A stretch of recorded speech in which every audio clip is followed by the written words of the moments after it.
everyone. We are back with our artist spotlight, and today I'm here with Danielle Neufville. Why don't you introduce yourself and give a little bit of background about yourself?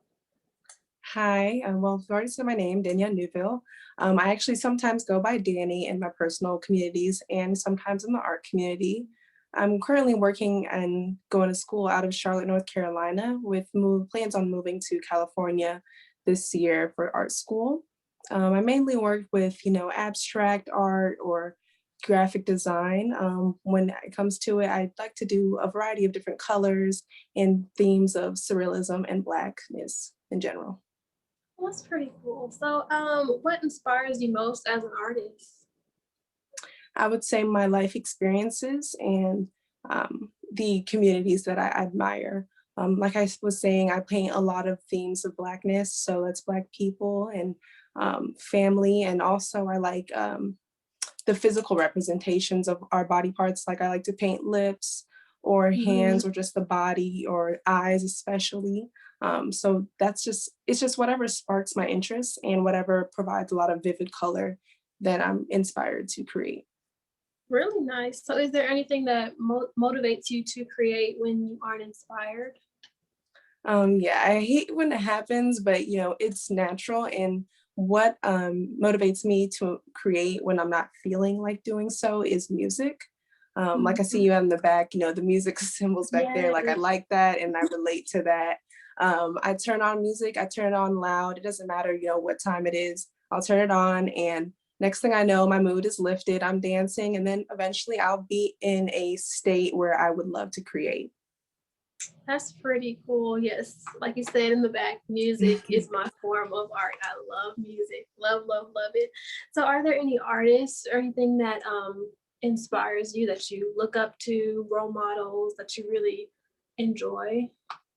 Well, one role model, I wish my father still painted. He kind of took on music and composing more now in his later years, but I used to paint acrylics, and I definitely and took that from him. He painted landscapes and trees and whatnot, and I do have a painting that's kind of like a twin to one of his that he painted a while ago. He painted like Yeah. a cold forest, and I painted a warm cherry type of forest, and I thought that was nice to kind of mirror him there.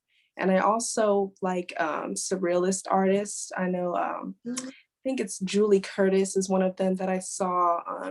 She does surrealism, and I just like her painting, and I like how smooth her paintings come out. So those two inspire me. Nice. Okay. So do you have a dream project for your art or any goals set?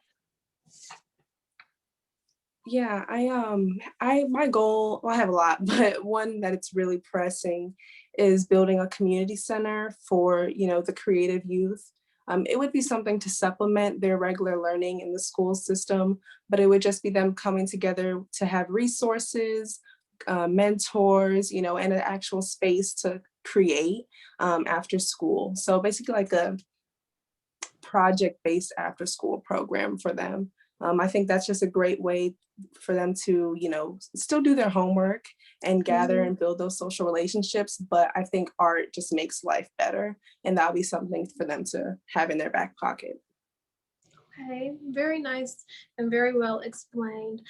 For our next question, it says, where does inspiration strike you? So is it like a setting, atmosphere, a time of day, time of year, a season, anything like that that really just strikes your inspiration?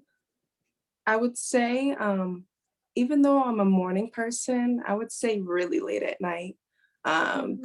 that's when I might wake up out of my sleep, as cliche as that sounds. I might really be dreaming and then wake up out of my sleep with an idea, write it down, and go back to sleep. That's happened to me. Or, just being up late naturally, and then I'm up so late, you start to get a little delirious. And then I just think of things. And that happens like that, or just when I'm outside having a good time outside, that's when creativity would spark then too. Yes, I love it. So, let's see. Do you have a favorite color and how does it describe you as a person? Okay, so my favorite color is blue, but not just because I'm a Zeta. It's Mhm. because blue also represents serenity to me and calmness and water and life. Um, and I think that's kind of what I embody, as far as I try to be calm, I try to be patient, I try to be cool, and it's also a color that I think is soothing to the eyes. It actually does something. Like Yeah. I would want to paint, a blue mural or something like that for people to see, because I think that it can convey those feelings. Okay. Yes, blue is a really nice color. It's my favorite color as well.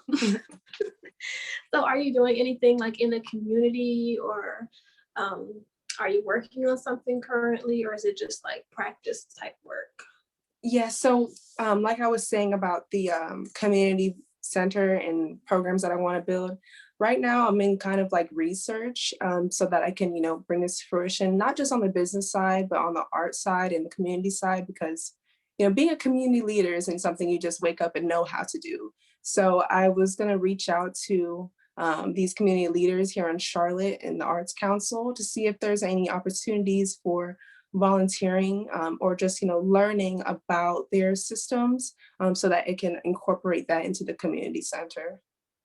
So Yes, yeah, I just wish you research the and best reaching of out. luck. That sounds really good. I know you're gonna go far in that as well. Thank you.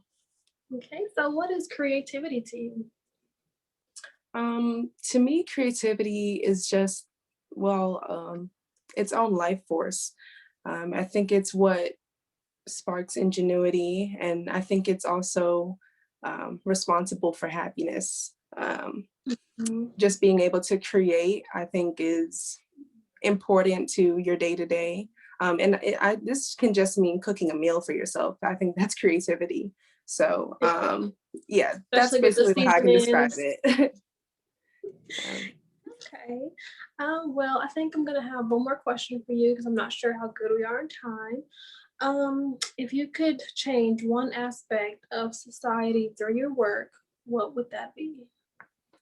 I already know this one off the top of my head. As far as like American or Westernized society goes, I would love them to see my art and know that it's okay to take a break, to relax. Mhm. I think we've just gotten so into this 9 to 5 working, grinding, business owner mentality that we haven't had time to take a break and enjoy the life that we have. And that's why, even with Corona, things are even heavier for people, because we still haven't found ways to take a break even when we're forced to. So just that's what I would want people to get, take a break, chill out, enjoy your life. That's some great advice. But I do wish you very well in all of your success. I know you're going to go Mhm. far.